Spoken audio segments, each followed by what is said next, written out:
How's it going, boys? Your boy JP, and we are back, and we are still working on the Join the Club. So tonight we are going to look at my best ever Premier League team.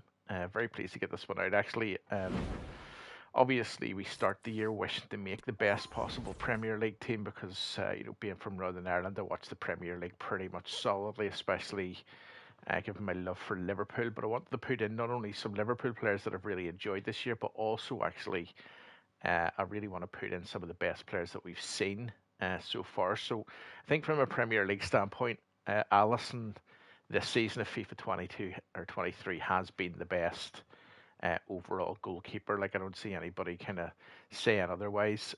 This particular one is, tremendous. Plenty of games on him, 23 games on him, but tremendous 99 reflexes, really good diving. It's rare he gets caught out, to be honest with you. He's still not the best keeper on the game, but it's rare he gets caught out.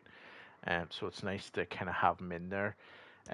Right back, I think Zaha probably is the best right back that I've used this year from the Premier League.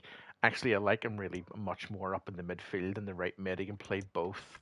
As you can see, he can play up right wing back and right mid. He's very, very good at right mid, but he just has really good enough speed for the right back run. But you see, I've got an engine on him. That's because I was using him in right mid. So I like him a lot. He's probably been the best one that I've used this year. Big Verge, of course, everybody will agree, the most automatic defender in the Premier League in this game has been since Team of the Year. Hasn't changed really since Team of the Year. He is absolutely tremendous, and I tried and tried and tried and tried and tried and tried and tried to pack him, and after about, I'd say probably about 50 to 50 to 60, 85 by 10s, we finally got him one day. So very, very pleased with that. Young Gomez, of course, again, automatic defender. He's still about 800k at the minute. I had been trading a wee bit with him in the hope of trying to get him quite cheap so I could buy him with the coins that I'd got. But in the end, he just kept going up so high that I just didn't have enough coins to get him. But I did actually end up packing him out of one of those, tot shapeshifters foodies packs. So very, very pleased that he is again an auto defender. Diego Carlos and Varane, of course. I mean, there's an argument that you could put Varane in here, especially that level up Varane that came out. He definitely is worth a look as far as that's concerned. And again, this is what a team of the season moments for Varane, and his stats are very, very good. Robertson is my favorite this year. This card, though, is not my favorite card. It's the Winter Wild card, I think it was. Is 89. I think it's actually better than this team of the season version, to be truthful. I think they did him a wee bit dirty on the team of the season. But again, I found it very difficult to find, good left backs. We'll have a wee look and see maybe, if there's any other left backs in here that were of use. I've just messed that up there, which is a good idea. That's Zinchenko. Again, very good, but not brilliant. Not the best. We were using Luke Shaw's showdown card for quite a lot at the start of the year, especially through the World Cup period, which was very good. So he's a notable shout out, I think, for the year. Decky isn't really my first choice. I put him in because, I love him. I wish he'd went to Liverpool, to be completely honest with you. This Fabinho card is still one of the best CDMs in the game. You're not really giving him any love at this stage because obviously he's so far on from World Cup time, but tremendous. Obviously Toure, cannot be beaten as far as the CDM is concerned.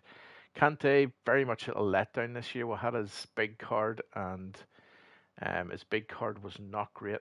This one here wasn't great either. So definitely, a major letdown as far as that's concerned.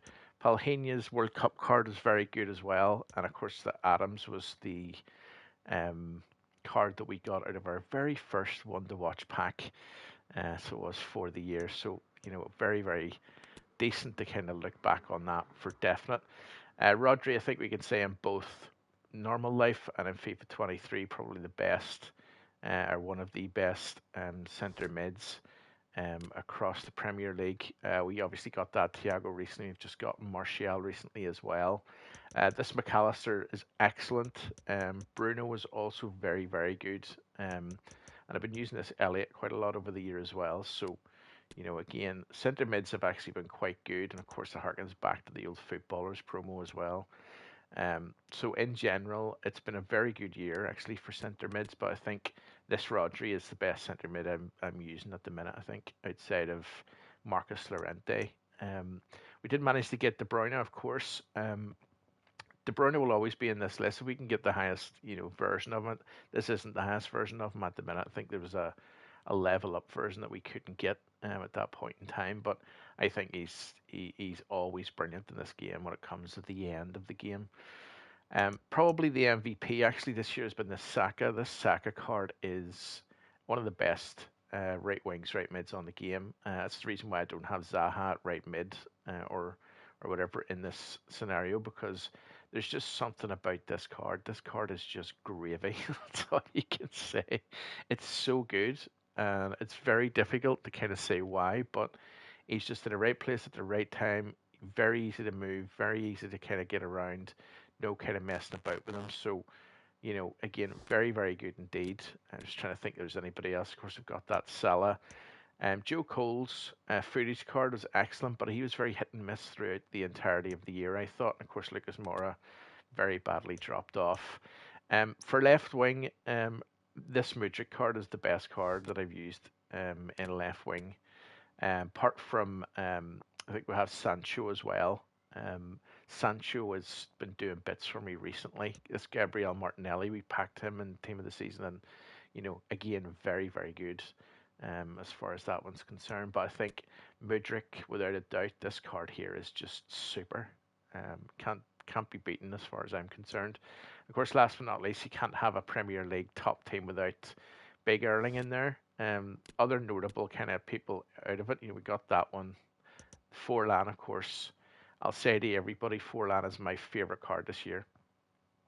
Don't care what anybody says, whether you like him, whether you don't. Every single version of Forlan that I've had this year has been absolutely top notch. We do get that Mahrez. I didn't get on brilliantly with him, if I'm honest, but you know, don't mind him. Of course, that Alexander Arnold, the shapeshifter striker card, played with him for ages.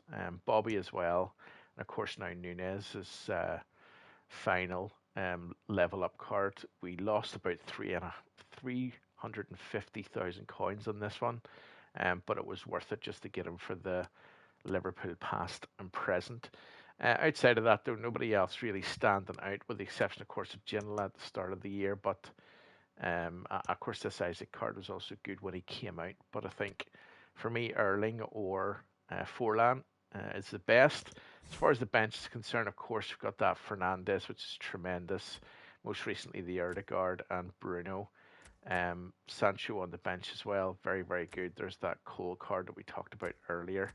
I did pack Rashford Team of the Season, which I was very, very pleased about. And of course, we've got Diogo in there as well, who actually is much better cam, I think, than a left wing. So there you go, boys. That is the best Premier League team I could build this year based on my coin balance and based on what we packed. It's not to say it's the best, but it's the best that I could build. We're going to pop out in to get these 4 games done. And as we did in the last video, we'll open up the wee player pick at the end. So I'll see you all in a wee second. Well, the crowd can sense the goals coming. Could this be the moment? A really intense pressure applied. De Bruyne. Happy to take Oh, Saka, lad. Just the clearance that was needed. Holland. Must take the lead here. There we go. Who was it? Haaland. Haaland scored up, boys. Not bad. Good start. Ooh. Alright. Oh, Daggy. Unlucky, lad. Unlucky. Wow. And he's fired over the corner. There it is. Oh, did you miss that, Haaland? Did you miss it? Set up for you. Right on a plate. Well, it's a day he'll certainly hope to remember fondly. His 50th appearance for the club, Stuart. Well, most importantly, he's played well in most of those 49 games before today, and I would say he's getting better and better all the time. He's certainly been a good signing. Erling Haaland. There we go, Erling. To re-establish See you did, son. Just look at the celebrations. What a boy. What a boy. So the ball is rolling again. 2-1 the score. What's going to happen next? Oh, lovely incisive pass. Ha ha. We Saka. And they've turned this We Saka doing bits. Told you I love him. He's Let's so have a look good at the in this replay. game. What Alrighty, boys, we're back. So we got the Premier League one done. Obviously scoring 4 separate matches. We will do this wee player pick as we had done previously, just to see what we have gotten. Nothing overly major in that one. So there you go, boys. I've been your boy JB. This has been the best Premier League team that I could build for this year of FIFA 23. Don't forget to like and subscribe if you're new. I'll see you all again very, very soon.